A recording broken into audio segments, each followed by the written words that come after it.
writing my book, The Golden Shore, California's Love Affair with the Sea, I've come to understand how the Pacific Ocean defines California, also how it inspires the state's innovative entrepreneurial and environmental spirit, and how California, the world's 8th largest economy, can provide a model for how to live well by the sea. Over the course of 2 years researching this book, I got to take a wild and salty ride of discovery along 1,100 miles of California's Golden Shore, meeting unique watermen and women, and learning why the most populous state in the nation also has some of the most spectacular coastline and marine wildlife. Woo! I'd give about a 7 on that, John. Californians understand that the coast and the ocean belongs to all of us, and because of its wide range of users, California's ocean can never be dominated by a single industry or special interest, but rather is protected by a democracy of interests. The neighboring ports of Los Angeles and Long Beach, for example, are America's 2 largest. Anything you buy that says made in China, odds are 50-50 they came over these docks. Yet the head of the Port of Los Angeles is a woman of vision who in the last few years has helped reduce air pollution in the ports by 70%, while also expanding their operations.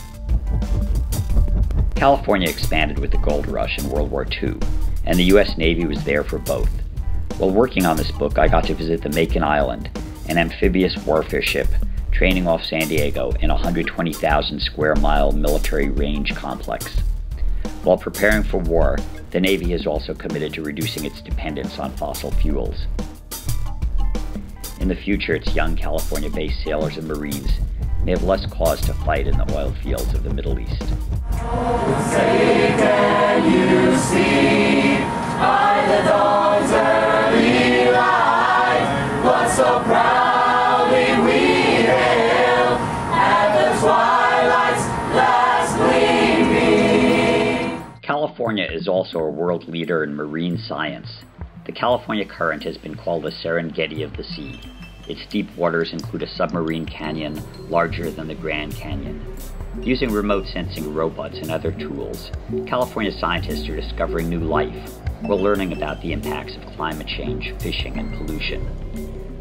Good policy at both the state and national level have helped restore California's once decimated shoreline and marine wildlife.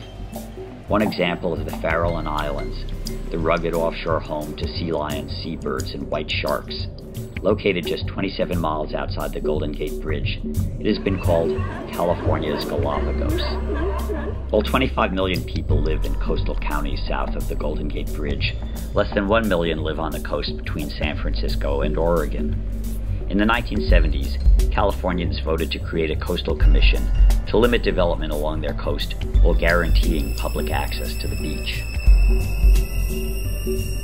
While on a per capita basis, California's 37 million people can claim less than 2 inches of waterfront each, they've worked together to make sure that translates into some of the most spectacular coastline in the world.